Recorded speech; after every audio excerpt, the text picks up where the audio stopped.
Olá, meu nome é Danilo, estou gravando este vídeo para apresentar a atividade avaliativa da disciplina de Ferramentas para a Construção de Websites, ofertada pelo Instituto Federal de Educação na modalidade de ensino à distância pela Universidade Aberta do Brasil, no curso superior Tecnólogo em Sistemas para a Internet, do qual sou acadêmico.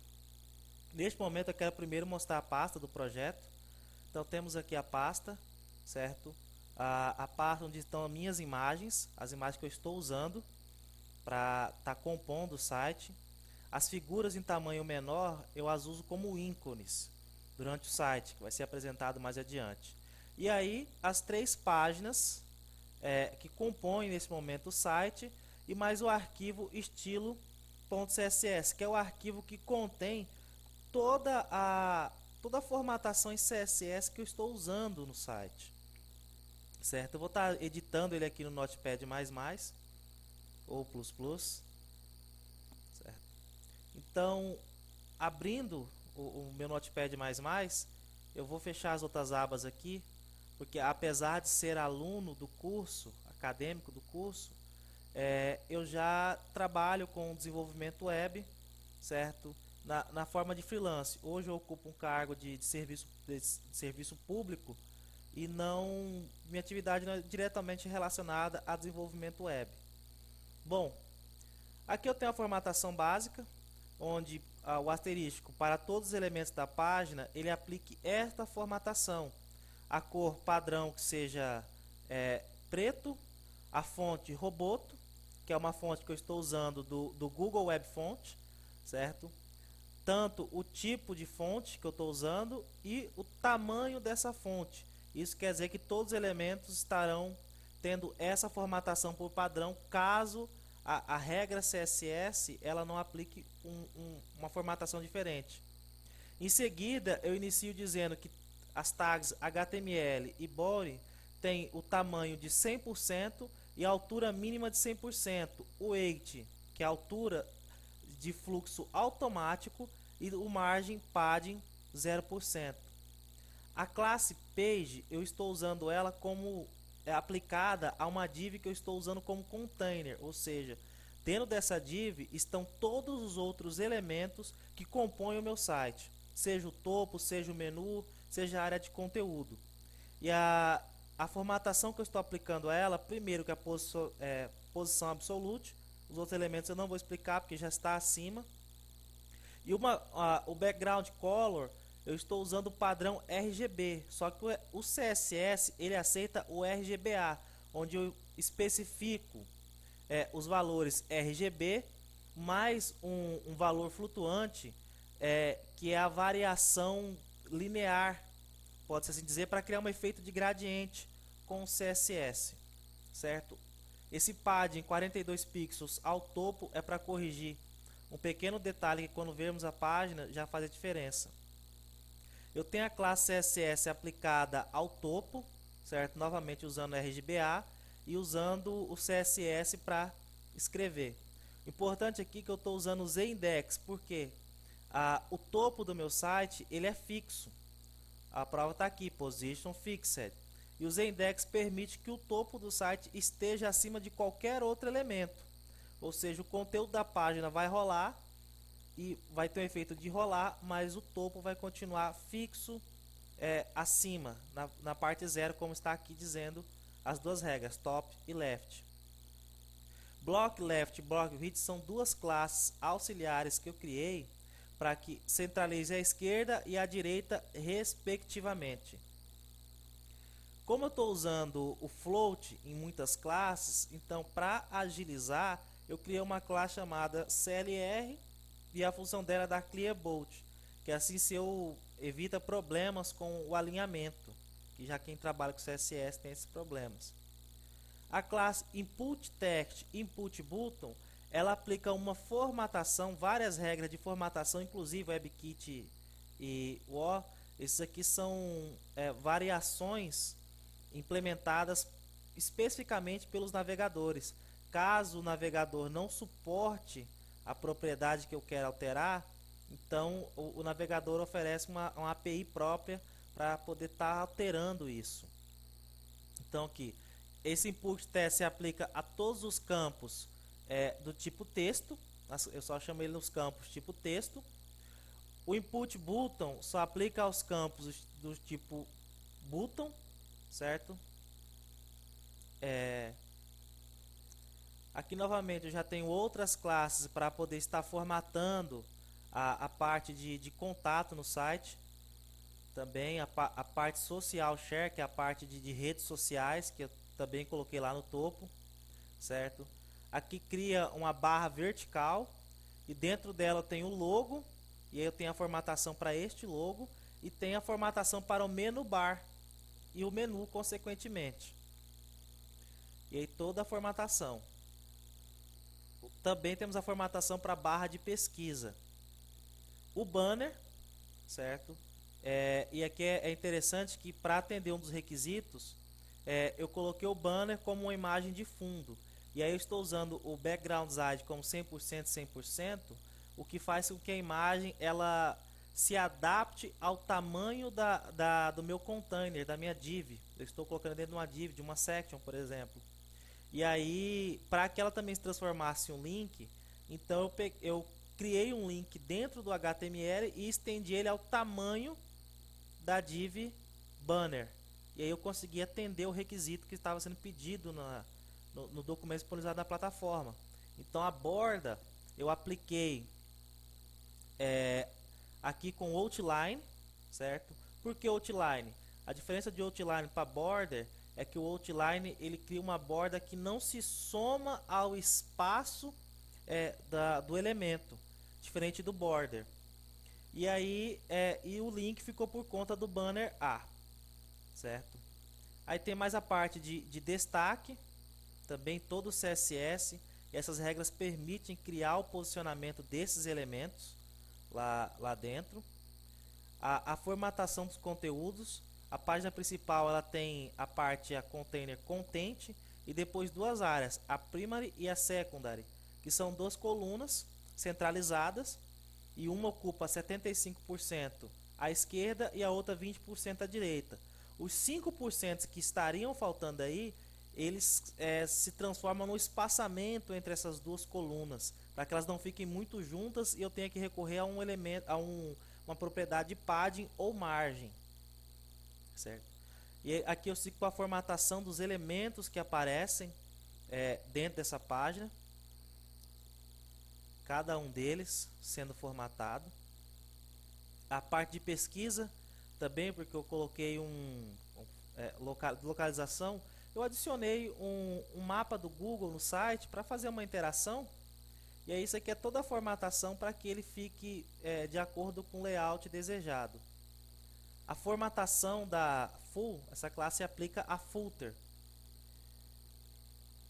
Essas classes, a box e mg, ela se aplica a formatação lá na página sobre que pede que se formate algumas imagens.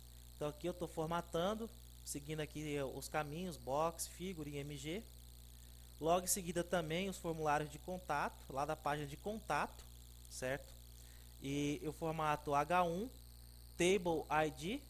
Isso aqui eu estou dizendo que eu vou aplicar esta formatação somente na tabela cujo ID seja igual a telefone, porque lá na página contato eu tenho duas tabelas, certo? Mas somente aqui tem o ID igual a telefone é que eu vou estar usando, que eu vou estar aplicando essa formatação. A pullReach é uma classe auxiliar que eu estou usando para poder estar alinhando conteúdos à direita, certo?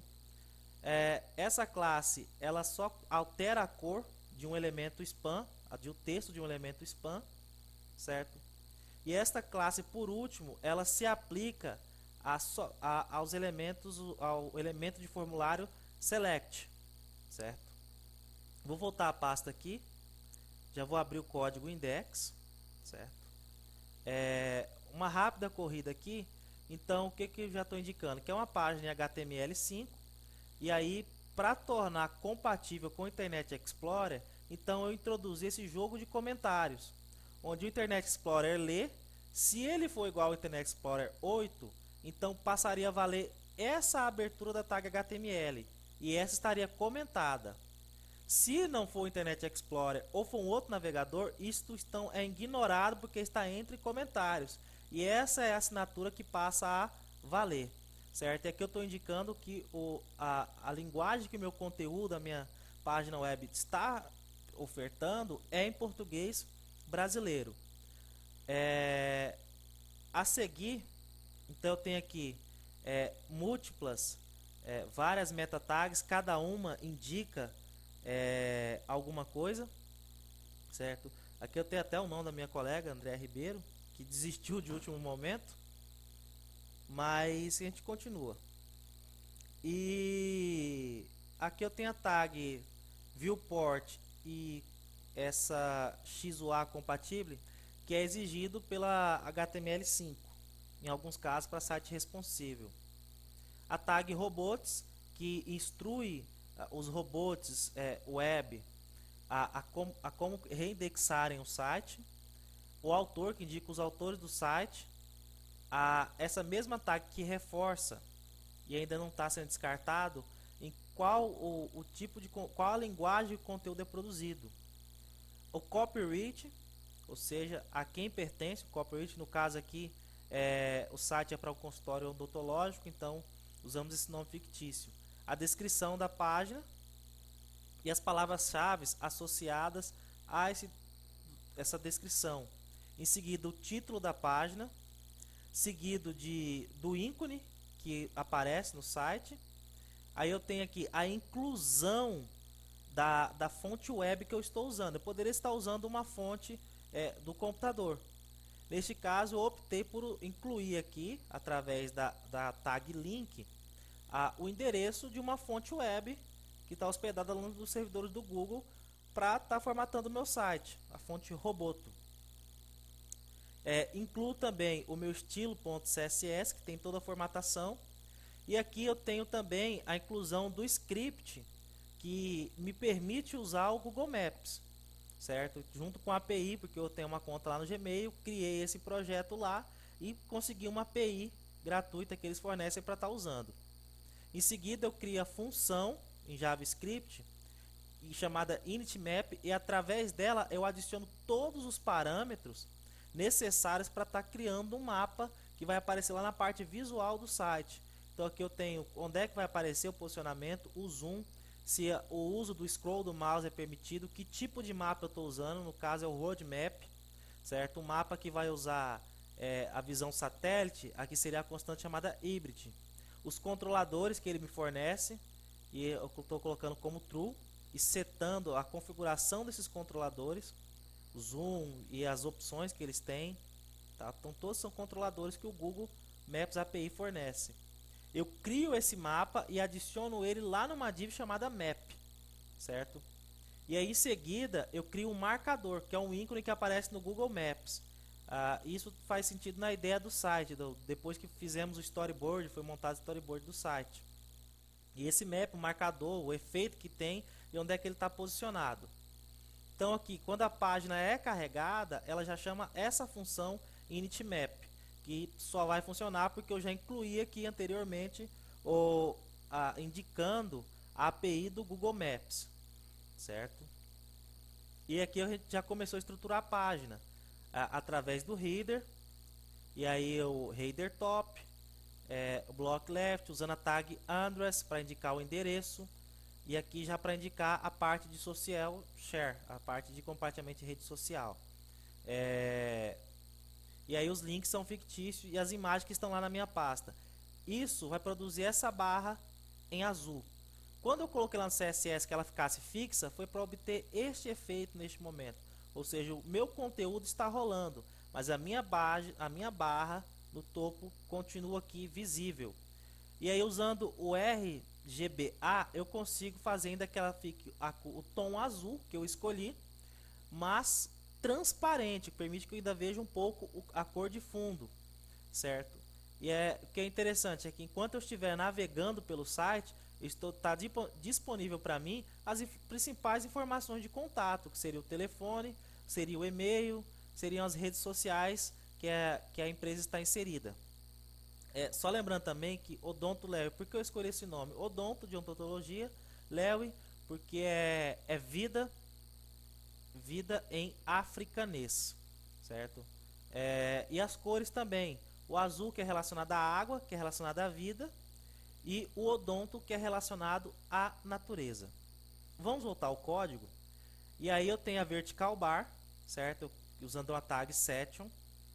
E aí dentro dela, o que eu insiro o logo, o menu, certo? E o formulário de pesquisa, que foi feito com este código HTML. Ou seja, está aqui, nav, dentro da tag UL, todo o menu funcionando, como seria. A outra section, indicando o logo do site, com title e um link. Ou seja, se clicar no logo, eu vou voltar para a página principal. E eu estou usando aqui a classe auxiliar block left, ou seja, me coloque à esquerda.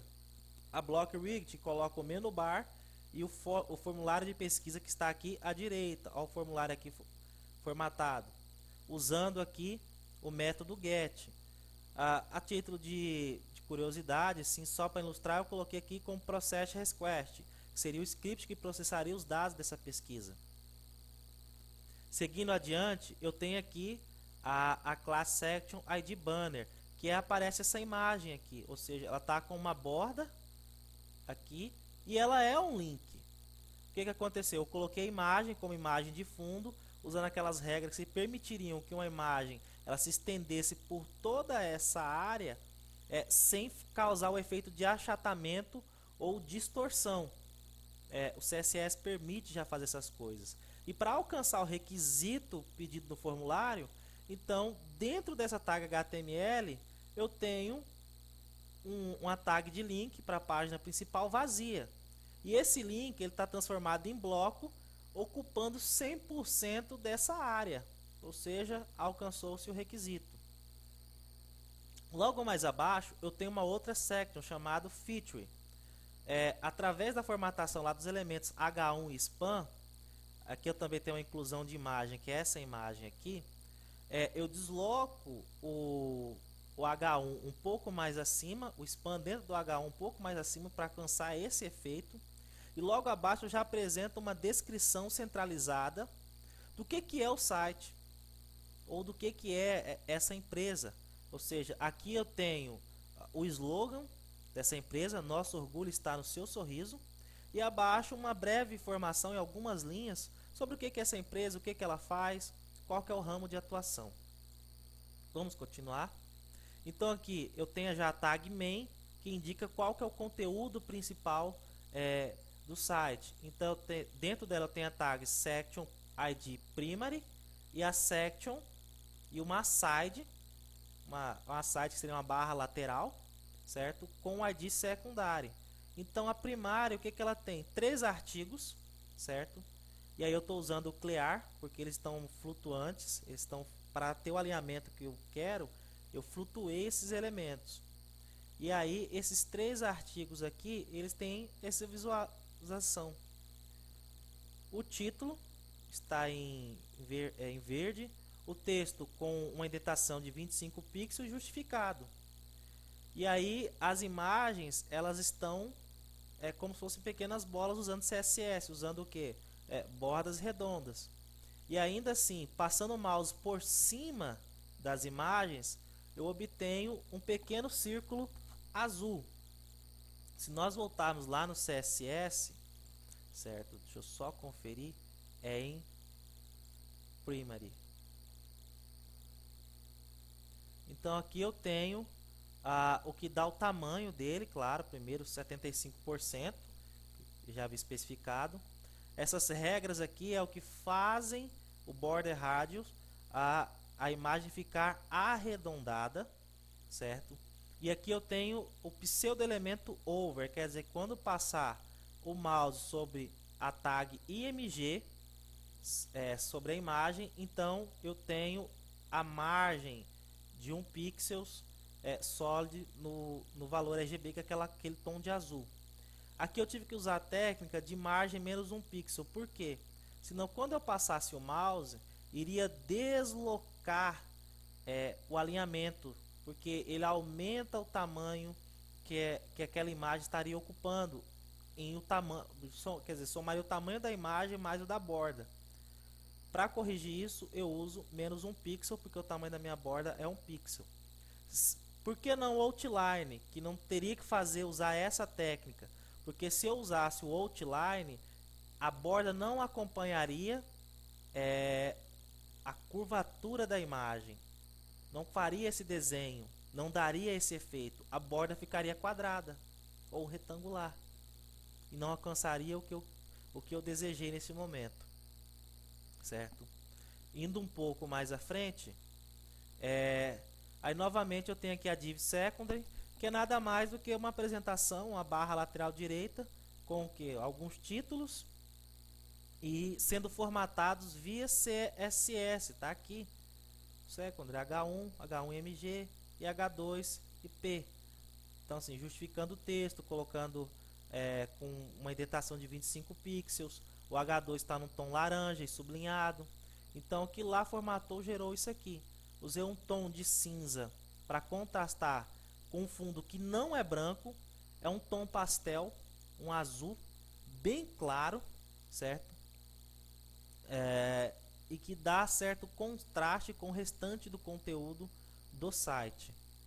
Então aqui eu coloquei algumas informações: missão, visão, valores, ou como conhecido no mercado, o BSC, Balance Scorecard de uma empresa, certo? De uma organização. Indo mais abaixo, eu estou usando aqui a classe CLR, porque ela zera a consideração de elementos flutuantes. E aí eu tenho a classe Locator, que eu tenho aqui onde estamos, e onde é a div que vai funcionar como depósito do mapa, vai resultar nisso aqui. Então eu formatei, inseri uma imagem, subi o título um pouco a mais, para que ficasse com esse efeito centralizado, e aí o código JavaScript foi responsável por colocar o mapa aqui junto com esse cursor. O cursor aqui, o marcador pulando, que foi especificado lá no código JavaScript. Qual que era a intenção aqui? É supondo que essa empresa tivesse mais de uma filial dentro da cidade. Então o usuário poderia navegar pelo site e ver e interagir com o mapa sobre esses possíveis locais que tem o consultório na mesma cidade. Logo abaixo eu tenho a formatação do rodapé. Então aqui H5, uma formatação bem simples, usando o código ecopy, certo? E aí com fundo branco, que não se destaca muito em relação ao fundo da página, porque eu estou usando um tom pastel, um tom mais claro, certo? Não é branco, tende a ser branco, mas ele também varia um pouco do monitor que está sendo usado, certo? Voltando ao menu, então eu vou aqui agora na página sobre, certo? Então aqui eu já tenho a página sobre, eu preservei aquelas características daqui do topo, e aqui já tem os elementos da página sobre. As imagens, certo? Com a borda. Com um critério meu, eu deixei ela redonda também. E aí com o caption, o título dessa imagem, com uma sombra lá no fundo azul, com certo distanciamento. E foi aplicado a os mesmos elementos, certo? Uma outra coisa importante a ressaltar é que se olharmos aqui no navegador, eu estou usando o protocolo Skype. O que quer dizer? Que se o usuário tiver o Skype instalado no computador ou estivesse acessando um tablet, ao clicar nesse link, seria aberto o Skype desse usuário já para fazer uma chamada no número especificado. Como que isso é possível? Como que eu uso o protocolo Skype?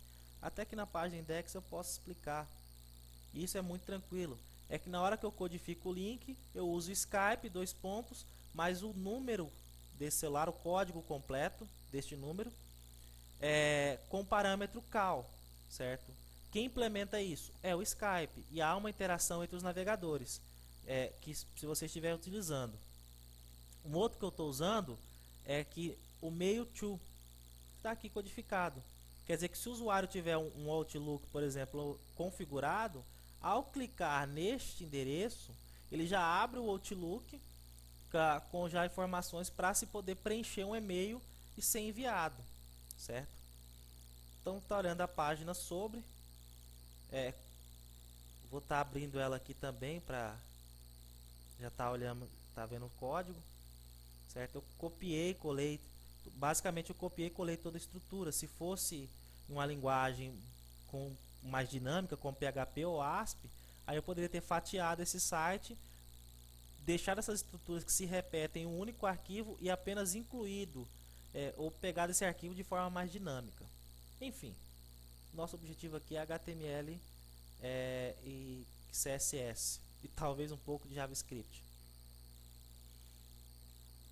Então eu estou usando aqui para formatação as tags P, H3, eu usei o hgroup para agrupar o título principal da página com um possível subtítulo. E aí eu continuo com os parágrafos e os H3 falando um pouco mais dessa empresa. E para fazer imagem, eu usei o elemento span, que é um elemento auxiliar, que não tem nenhum recurso próprio, ele é usado mais como elemento auxiliar. E dentro dele a tag figure, onde eu insiro a imagem, certo? O caminho que ela está e o título dela, ou caption, através da tag figCaption também. E assim eu sigo com a outra. Seguindo esse padrão, o CSS que está escrito se aplica a todas. Eu vou abrir também agora o código fonte da página contato, certo? Seguindo o mesmo padrão. Então vamos lá, página contato. Esses ícones que aparecem aqui na página, eles são imagens. Mas hoje no desenvolvimento web a gente também consegue encontrar fontes que já fornecem, elas já são ícones, por si só já são ícones e podem ser usadas também. No caso, por exemplo, o Bootstrap, que é um framework CSS, já fornece alguns desses ícones, mas há outros pacotes também que podem ser usados. Então, minha página de contato. Então, tá aqui. Eu tenho os títulos em negrito e sublinhado. Aqui é uma tabela. E aí tá o que eu disse. Somente essa tabela está com os textos alinhados ao centro. Porque se eu olhar o código fonte, ela é a única que tem o ID telefone. A outra tabela que é feito, todo o design do outro formulário foi feito em cima de uma tabela. Ele não tem isso. Ele não tem. Então aqui eu escrevi a tabela segundo a orientação do HTML5, ou seja, eu especifico o cabeçalho dessa tabela, a borda dela é 0, ou seja, não tem borda visível. E aí eu coloco as linhas que contém essa tabela e por último, mas não obrigatório, a footer, que é as informações que podem se repetir aqui embaixo, certo? Aqui eu tenho, por exemplo, um agrupamento de três linhas, certo? Do caso aqui de contato com a sala de consultórios, e aqui eu tenho um de coluna, certo? E aqui eu tenho um formulário onde ele é todo formatado segundo aquelas classes que eu criei lá, que eu usei o nome input test, input select, input button, certo? Então são a classe, então tem os parâmetros lá, onde eu coloco, especifica a cor de fundo, se vai ser tudo, não importa se eu digito se é maiúscula ou minúscula, o formulário vai exibir como tudo maiúsculo, certo? Isso só vale para exibição. Caso o script fosse processar os dados, ele receberia esses dados da forma que eles foram digitados. Aí poderia se usar funções de string para converter eles todos para caixa alta e aí trabalhar, fazer validação ou enviar para um banco de dados. E aí eu tenho aqui os tipos de logradouro que são marcados, que a intenção aqui que se o usuário clicasse em outro via JavaScript, esse campo estaria liberado, porque ele está como disabled ou só read only, porque aqui ainda não está, essa funcionalidade não foi implementada, mas se ele marcar a rua, beleza, tudo bem, mas se ele marcasse outro, então esse campo seria liberado para ele poder estar digitando esse valor. Aqui eu tenho alguns estados, só exemplo, e aqui cidade. Aqui o campo de mensagem. O meu renderiza pequeno, o navegador permite que você faça isso, renderizar o tamanho automático, porque como eu trabalho com CSS, eu fiz algumas alterações no navegador, como já trabalho com desenvolvimento web. E aí os botões, tanto enviar quanto limpar campos. Vou enviar, que enviaria para o endereço, que no caso eu não especifiquei, deixei como JavaScript void, certo? Que é teste, usando o método post para esta URL, certo? E finalizo então a apresentação bem rápido para o vídeo não ser longo, do que foi o website, do que foi desenvolvido para ser apresentado. Muito obrigado, agradeço a atenção, até a próxima aula.